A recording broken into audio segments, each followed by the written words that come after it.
Second question, explain the process called scanning and skimming in reading. அதாவது எப்படி இருக்குன்னா அந்த டெக்ஸ்ட் வைஸாக வந்து நம்ம எப்படி ரீட் பண்ணுறது அப்படின்னா, இப்போ எல்லா டெக்ஸ்ட்டும் வந்து ஒரே மாதிரி இருக்கிறதுல ரீட் பண்ணுறதுக்கு. இப்போ நம்ம புக்கில் இருக்க டெக்ஸ்ட் ஒவ்வொரு புக்குக்கும் ஒவ்வொரு மாதிரி டெக்ஸ்ட் அந்த அந்த ஃபாண்ட் சொல்கிறாங்க. ஃபாண்ட் வந்து வேரியஸாக இருக்கும். நம்ம சில ஃபாண்ட்டை பார்க்கும்போது தான் படிக்கணுன்ற இன்ட்ரெஸ்ட்டே வரும். சில ஃபாண்ட்டில் இன்ட்ரெஸ்ட்டே வந்து வராது. மொத்தமாக இருக்கும்போது வரவே வராது. அப்போ வந்து இந்த ஆர்டிகல்ஸ்லாம் வேரியண்ட் ஆகுது. ஃபார் எக்ஸாம்பிள் என்னென்ன சொல்கிறாங்க அப்படின்னா, simplified books, advertisement, timetables, receipts, menus, leaflets, a medicine pack or electric product, an application of passport or a visa, a form from sending a telegram or money order. இப்படி நிறைய அதில் different text வந்து use பண்ணுறாங்க. இது ஒவ்வொன்றுக்கும் நம்ம வேறு text வந்து ரீட் பண்ணுறோம். இப்போ லைக் வந்து இப்போ மணி ஆர்டர் பண்ணோம்னா அங்கே ஒரு மாதிரி வந்து இது இருக்கும். அதுக்கு ஏற்ற மாதிரி ரீட் பண்ணி நம்ம ரீட் பண்ணி பார்க்கணும் அந்த டெக்ஸ்டை அப்படின்றாங்க. இதில் வந்து ரீட் பண்ணுறது ஒரு டாஸ்க் மாதிரி தான்.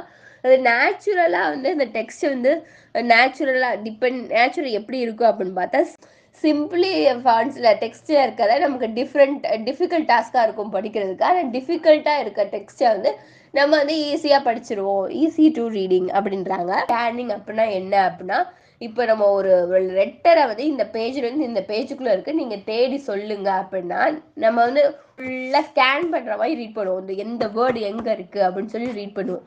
ஃபுல்லாக ரீட் பண்ணியிருக்க மாட்டோம் அப்படின்னு சொல்ல மாட்டோம். ஃபுல்லாக ஸ்கேன் பண்ணியிருப்போம். இதுதான் ஸ்கேனிங். ஆனால் அந்த வேர்டை வந்து தேடணும்னு சொல்லி ஃபுல்லாக பார்த்துருப்போம். எந்த வேர்டு இங்கே இருக்குன்னு சொல்லி ஃபுல் லைன் பை லைன் வந்து ஸ்கேன் பண்ணியிருப்போம். இதுதான் ஸ்கேனிங். ஏதாவது ஒரு ஸ்பெசிஃபிக்காக ஒரு இன்ஃபர்மேஷன் தேடுறதுக்கு மட்டும்தான் நம்ம ஸ்கேனிங்கை வந்து யூஸ் பண்ணுவோம்.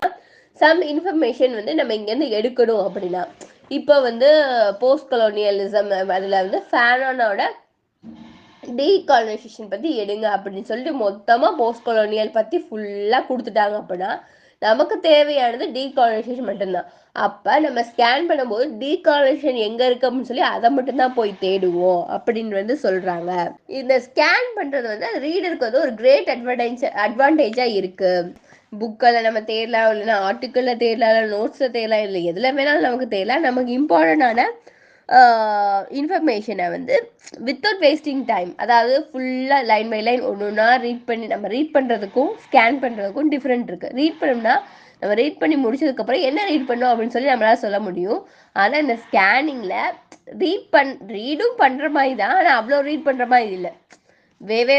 போவோம், வேஸ்டிங் டைமும் ஆகாது. ஆனால் நம்ம தேவையான இன்ஃபர்மேஷனை கரெக்டாக எடுத்துருவோம் அப்படின்னு சொல்லி சொல்கிறாங்க. எக்ஸாம்பிள் ஸ்கேனிங் அப்படின்னா என்ன அப்படின்னு சொல்லி எக்ஸாம்பிள் கொடுத்தோம்னா, இனி டெக்ஸ்ட் புக் இப்போ வந்து ஒரு பெரிய புக்கு கொடுத்துட்றாங்க.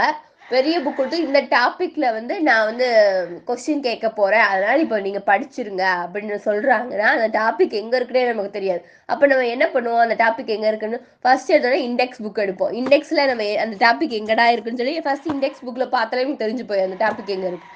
அது ஃபர்ஸ்ட் புக்குன்ற இண்டெக்ஸில் நம்ம பார்த்துருவோம் அந்த டாபிக் எங்கே இருக்குன்னு. ஃபார் ரயில்வே டைம் டேபிள் அப்படின்னா இந்த நேரத்தில் நமக்கு ட்ரெயின் இருக்குது அப்படின்னா டைம் டேபிள் எங்கே இருக்குது நம்மளோட நேரம் அப்படின்னு சொல்லி நம்மளோட ட்ரெயின் நேம் அப்படின்னு சொல்லி பார்த்துட்டு நம்ம எங்கே போகிறோம் பார்த்துட்டு நம்ம தேடிடுவோம். நெக்ஸ்ட் வந்து telephone directory.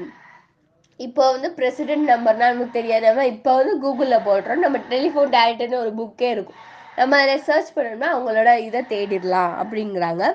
News paper and advertisement வந்து தேடிடலாம் அப்படிங்கிறாங்க. அதுக்கப்புறம் இதெல்லாம் வந்து நம்ம கேர்ஃபுல்லாக ரீட் பண்ண தேவையில்லை. அந்த லைன் மட்டும் நம்ம மண்டையில் எந்த இன்ஃபர்மேஷன் தேட போகிறோம்னு சொல்லி நம்ம அதில் பிரெயினில் இருந்துச்சுன்னா நம்ம கரெக்டாக அந்த இன்ஃபர்மேஷனை நம்ம ப்ராப்பராக தேடிடுவோம் அப்படிங்கிறாங்க. நெக்ஸ்ட் வந்து ஸ்கேனிங் அப்படின்றது ஒரு பார்ட் ஆஃப் டெக்ஸ்ட் ரீடிங் மாதிரி தான்.